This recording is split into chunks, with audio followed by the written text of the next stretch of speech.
এই রেসিপিটা একবার এইভাবে বানিয়ে দেখুন। আজ আমি আপনাদের বানিয়ে দেখাবো চিড়ের চপ। চিড়ের চপ মানে একদম ক্রিপসি, মুচমুচে আর অল্প উপকরণে সহজে বানানো যায় এমন একটা স্ন্যাক্স, যা বাচ্চা থেকে বড় সবাই খেতে ভালোবাসবে। বিকেলে চায়ের সাথে হোক বা হঠাৎ অতিথি এলে এই চপ হবে আপনার প্রশংসার কারণ।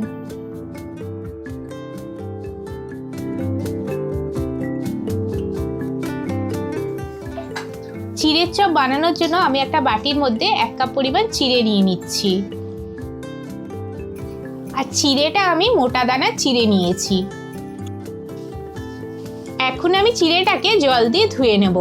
ভালো করে 2-3 বার জল দিয়ে চিড়েটাকে ধুয়ে নিতে হবে। চিড়ের মধ্যে যদি কোনো ধান থাকে তাহলে সেগুলো বেছে ফেলে দিতে হবে। চিড়েটাকে আমি ছাঁকনির সাহায্যে ছেঁকে নেব, যাতে চিড়ের মধ্যে কোনো জল না থাকে। এখন আমি ইন্ডাকশন অন করে ইন্ডাকশনে একটা ফ্রাইং প্যান বসিয়ে দিলাম। ফ্রাইং প্যানে দিয়ে দিচ্ছি অল্প একটু পরিমাণ সাদা তেল। এখন তেলটা গরম হওয়ার জন্য অপেক্ষা করব আর তেলটাকে কড়াইয়ের মধ্যে স্প্রেড করে নিচ্ছি। এখন তেলটা গরম হয়ে গেলে ইন্ডাকশনের পাওয়ারটা কমিয়ে দিচ্ছি। এতে দিয়ে দিচ্ছি 1/2 টিস্পুনেরও কম কালো সর্ষে, আর এতে দিয়ে দিচ্ছি 1/2 টিস্পুনেরও কম গোটা জিরে। এখন এই সর্ষে আর গোটা জিরেকে কয়েক সেকেন্ড ভেজে নেব। আর আপনারাও এটা ভাজার সময় গ্যাসের আঁচ কিন্তু একদম কমিয়ে দেবেন। দেখুন সর্ষে আর জিরে ভাজা হয়ে গেছে। এর থেকে আর বেশি ভাজার দরকার নেই, তাহলে কিন্তু এটা পুড়ে যাবে। এখন আমি এটাকে ইন্ডাকশন অফ করে নামিয়ে নেব। এখন একটা বাটির মধ্যে আমি জল থেকে ছেঁকে রাখা চিড়েটা ঢেলে নিচ্ছি।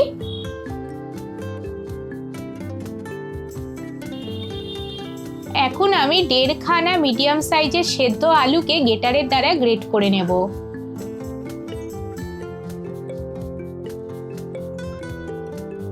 দেখুন আলু গ্রেট করা হয়ে গেছে।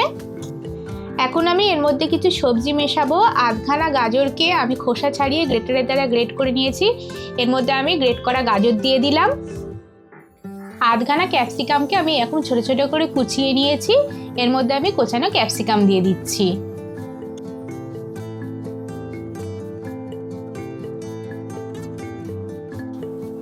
অল্প পরিমাণ আদাকে আমি গ্রেটারের দ্বারা গ্রেট করে নিয়েছি। এখন আমি এর মধ্যে গ্রেট করা আদাটা দিয়ে দিলাম।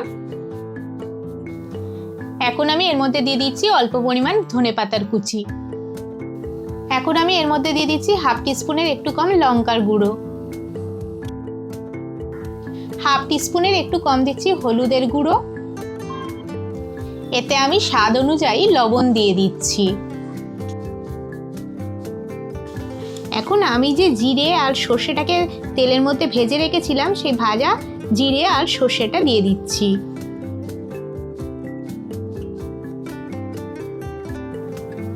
এখন আমি এগুলোকে খুব ভালো করে মেখে নেব। আলুটাকে খুব ভালো করে চিড়ের সাথে মেখে নিতে হবে। বন্ধু, আপনি যদি আমার চ্যানেলটা এখনো পর্যন্ত সাবস্ক্রাইব করে না থাকেন, তাহলে এইরকম নতুন নতুন রেসিপি পেতে আমার চ্যানেল লোভনীয় রান্নাবান্নাকে অবশ্যই সাবস্ক্রাইব করে নেবেন। এখন আমি এর মধ্যে 1/2 খানা পাতিলেবুর রস দিয়ে দিচ্ছি। পাতিলেবুর রসটা দিলে চিড়ের চপটা খেতে ভালো লাগবে। পাতিলেবুর রস মিশিয়ে চিড়েটাকে মেখে নিচ্ছি। এখন এর মধ্যে দিতে হবে বেসন। এর মধ্যে আমি 3 টিস্পুন বেসন দিয়ে দেব। এখন চিড়েটাকে বেসনের সাথে খুব ভালো করে মাখিয়ে নিতে হবে। এইভাবে একটু চেপে চেপে মাখিয়ে নিতে হবে।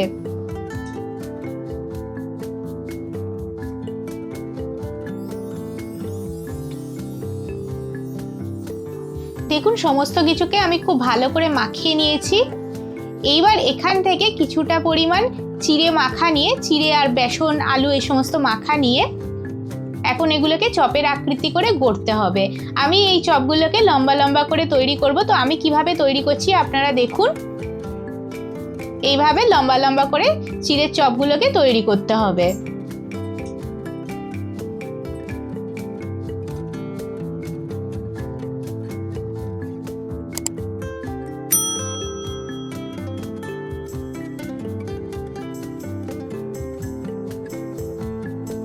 দেখুন ঠিক এইভাবে লম্বা লম্বা করে চিড়ের চপগুলো তৈরি করে নেব। আমি আরেকটা আপনাকে তৈরি করে দেখাচ্ছি। দেখুন এই আলু চিড়ে মাখাটা কিছুটা পরিমাণ নিয়ে হাতের মধ্যে এইভাবে গোল করে এবার এটাকে এরকম লম্বা করে নিতে হবে।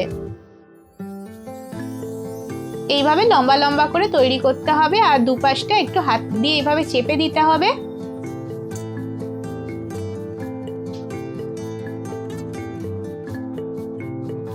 দেখুন কত সুন্দর হয়েছে। বাকি চপগুলো আমি এইভাবেই গড়ে নেব। দেখুন সব চপগুলো আমার তৈরি করা হয়ে গেছে। এখন এগুলোকে আমি ভেজে নেব। এখন ইন্ডাকশন অন করে ইন্ডাকশনে আমি ফ্রাইং প্যানটা বসিয়ে নিলাম। ফ্রাইং প্যানে তেল দিয়ে দিচ্ছি, সাদা তেল দিচ্ছি। আর এটাকে আমি ডিপ ফ্রাই করব না, আমি এতটা পরিমাণই তেল দেব। তেল গরম হয়ে গেছে। এখন আমি একটা একটা করে চপ আমি তেলের মধ্যে ছেড়ে দেব আস্তে আস্তে। আর ইন্ডাকশনের পাওয়ারটা আমি একদম মিডিয়াম করে দেব। আপনারা কিন্তু গ্যাসের আঁচটা মিডিয়াম করে ভাজবেন, তাহলে কিন্তু ভাজাটা ভালো হবে, নয়তো কিন্তু ওপর থেকে রং ধরে যাবে আর ভেতরটা কাঁচা কাঁচা থাকবে। আর হ্যাঁ বন্ধু, ভিডিওটা ভালো লাগলে লাইক আর শেয়ার করতে ভুলবেন না। প্রথম ব্যাচে আমি এই কটা চপই ভেজে নেব, পরের ব্যাচে আমি বাকি চপগুলো ভেজে নেব। চপের একটা পিঠ ভাজা হয়ে গেলে চপগুলোকে এইভাবে একটু আস্তে আস্তে করে উল্টে দিতে হবে, যাতে অপর পিঠগুলো ভাজা হয়। দেখুন খুব আস্তে আস্তে করে উল্টাতে হবে।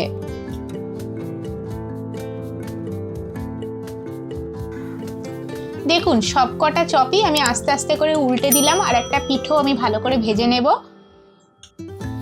এই রকম স্ন্যাক্স আর গরম গরম চা সত্যিই জমে যায়।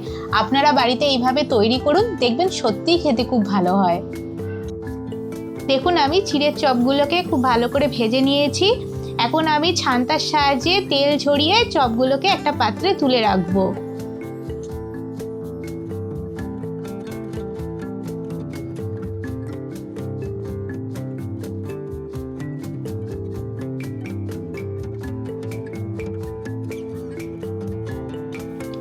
এখন আমি বাকি চপগুলো একইভাবে ভেজে নেব।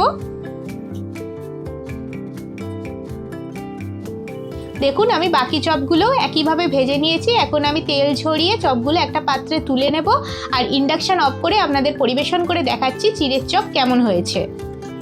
দেখুন বন্ধু, চিড়ের চপ আমি পরিবেশন করে দেখাচ্ছি। কেমন লাগলো এই ভিডিও আপনি অবশ্যই আমাকে কমেন্ট করে জানাবেন। এই চিড়ের চপগুলো টমেটো সসের সাথে খেতে খুবই ভালো লাগে, আর সাথে 1 কাপ চা। আপনারাও বাড়িতে অবশ্যই এইভাবে বানিয়ে দেখুন, খেতে খুব ভালো লাগবে। খুব শীঘ্রই ফিরে আসবো নতুন একটা রেসিপির ভিডিও নিয়ে। নমস্কার।